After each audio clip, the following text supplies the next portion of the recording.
What's going on, Aces? Welcome back to the channel. This is the Love and Marriage DC recap, season 3, episode 2. It's titled Throuple Time. Okay, so Carlos King is super messy for that title, but it plays into this episode. Obviously, we have here Carmen on the left, and then we have Joi and Clifton smiling. And as you guys know, they mentioned on the show they all met on the show Ready to Love, and Clifton and Carmen, had a connection, but he ended up, of course, marrying Joi.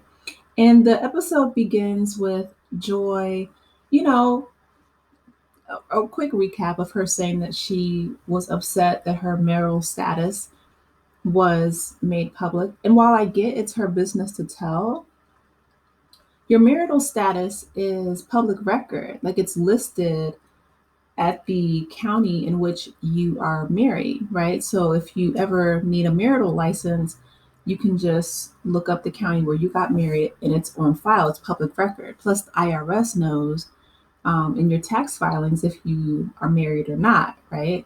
So I don't understand why the secrecy, but again, I understand that's her business to tell. But of all the things to be mad at, being married doesn't seem like something that would be a huge secret. But anyway, so it begins with Arena and Ashley. They are out to lunch and they're talking about just the messiness that the issues between little Jamie, who's Arena's son, and DJ Quick, who's Ashley's husband. So the Silvas versus the Tylers, in a sense, right? So basically, what happened was, Quick, he got upset at, the fact that Jamie, he did something that he didn't like, and he essentially called him a bad kid. I think this happened last season. And so, Jamie, he was hurt, and he did what folks in, Gen Z do, right? He took it to social media and he was basically airing him out. He's like, someone who was, pow pow, right? Hit with a pow pow and also stabbed doesn't necessarily have room to be calling somebody else a bad kid, right? And then he was also making fun of the fact that he was 26 and living at home. Well, a lot of people still live at home, you know what I mean? Because of the fact that when Quick and Ashley were coming up, the housing prices were a lot differently. They also live in, the nation's capital, a huge metropolitan city.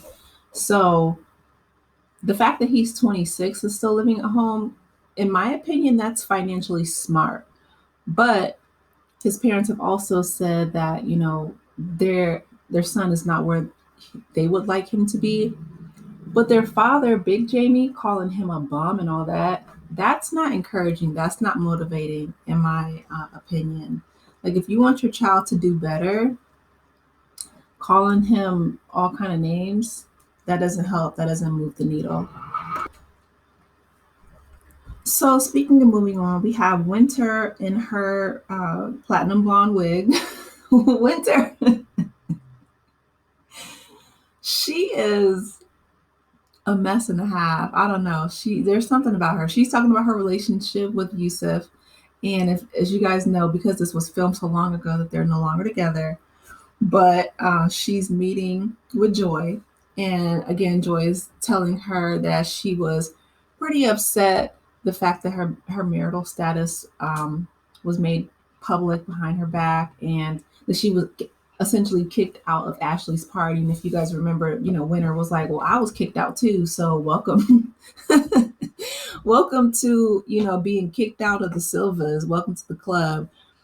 That's unfortunate. Ashley has a horrible temper. Like, on one hand, she was talking about how, she wants people to grow up and to act like they're in their 40s. Yeah, you know, Joi and Ashley and all this yelling and screaming back and forth and cussing folks out and stuff like that. I mean, at what point do you say, I'm too grown for this mess?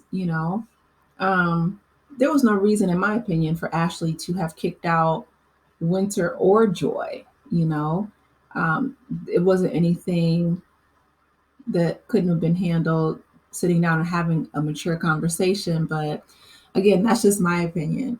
But it was funny that Joy and Winter was both laughing at the fact that Ashley kicked them out, because Ashley, she's definitely the mean girl, the villain of the show, which she's needed, right? I guess every ensemble needs that type in order to stir the pot.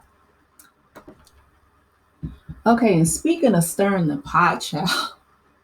So Clifton goes to meet with Carmen, and you know, she gives him a hug and she says that his beard smells good, and they're talking about his beard oil that he's trying to market, which is great, right? I feel like all of these reality TV stars, it would be smart to use a public platform to be able to turn that into business marketing strategy. That's just good business. That's very smart. What's not smart is the fact that um you know he's talking with Carmen, and she's telling him, okay, to get his stuff trademarked, and I get that. But she's essentially telling him that he's not able to sell until it is trademarked. That's not true. In fact, I called a lawyer last year, and he was helping me set up my trademarks, because I'm an entrepreneur as well. And it's actually better and cheaper if you're already selling or doing business with your product before you attempt to trademark it. If not, if you wait, they charge you more, and they say that it's not as beneficial. I don't know if Carmen knows this or not. I'm just saying this is what my lawyer told me last year when I talked to him. So the fact that he's waiting, and she's basically saying like, oh well, Joy should have told you this, and Joy didn't do XYZ, this, that, and the other. I'm looking at Clifton like, is there a reason why he can't handle these things on his own? This is his business. And while it's always good to get help and get advice from people, whether it's Joy or Carmen, sir, this is your beard oil. Like, why are you you know, I guess you can hire Carmen, that's fine. But one, always get another opinion. Like I would, like I did, talk to a lawyer. And two, not wait for Joy or Carmen or anyone else to effectively market my business, right? Get a focus group, do the legwork yourself. So he goes and talks with Joy, and he's telling him, what him and Carmen talked about. And Joy is frustrated, right? Because she's like, well, I did this, that, and the other. Like, I did the everything pretty much, right? The legwork. She's like, well, he got the bottles. If y'all don't stop babying this grown man, that is the issue. Like people, I'm telling you, um, people will only do to you what you let them. I don't understand why Joy feels the need to essentially carry all these aspects of his business. And he's not even grateful for what she did. He's criticizing and telling her what she did not do. Okay, well, when she gets sick of it, then she'll realize that he needs to actually do the work for his own business. But speaking of being hypercritical, so, the Silvas and the Tylers, they all sit down and they have a discussion. They call Jamie down from upstairs, and they're going back and forth. And,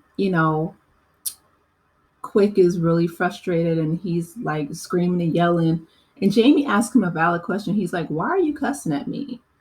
And Quick is like, I mean, it is what it is. No, no, no, no. Quick is embarrassed that Jamie took it to social media. But at the same time, if you want respect, you have to model that. Respect is earned. People kill me with this whole, you should respect your elders. And while that's true to a certain extent, if you don't respect me and you're an elder, you should know better, and I'll pay you dust. We don't have to talk. If I was Lil Jamie and this man was in my house, in my parents' house, cussing at me, I would have turned around and walked right back up the steps. But that's me. They ended up hugging it out, which is really good. So I'm glad that they, worked out their differences. Quick apologized and said that he shouldn't have said what he said about him being a bad kid. And little Jamie apologized for taking it to social media, and he said he wouldn't do that again. So that's good. They came to a resolution. But you're not about to cuss at me in my face. I looked at my parents crazy, like, y'all need to handle this. And then I took it right back upstairs, probably on social media. Okay, and then the last scene, the guys end up wrestling, and which is nice, right? They said it was a testosterone filled event. Clifton, he body slammed somebody even though he hurt his back and had surgery. He's like, take this out because I don't want my doctor to see. I mean, I guess if you're, you must have a really good doctor if you're body slamming people after back surgery. That's not smart, but peer pressure. I guess he felt like he didn't want to be left out. But hopefully, I mean, he must be doing a little bit better, right? To be able to body slam people. But that's where it left off. I'm looking forward to the rest of the season. I hope it picks up a little bit from there. But you guys, let me know your thoughts on Love and Marriage DC. Are you excited about the season? Are you kind of like, yeah, it was okay? What do you guys think about Carmen? Because a lot of people said that Joi must be really secure in her relationship if she's allowing, Carmen to be all under her man like that. I wouldn't do it. And Jamie and the rest of the men told him, like, that's not very smart, but they're newlyweds.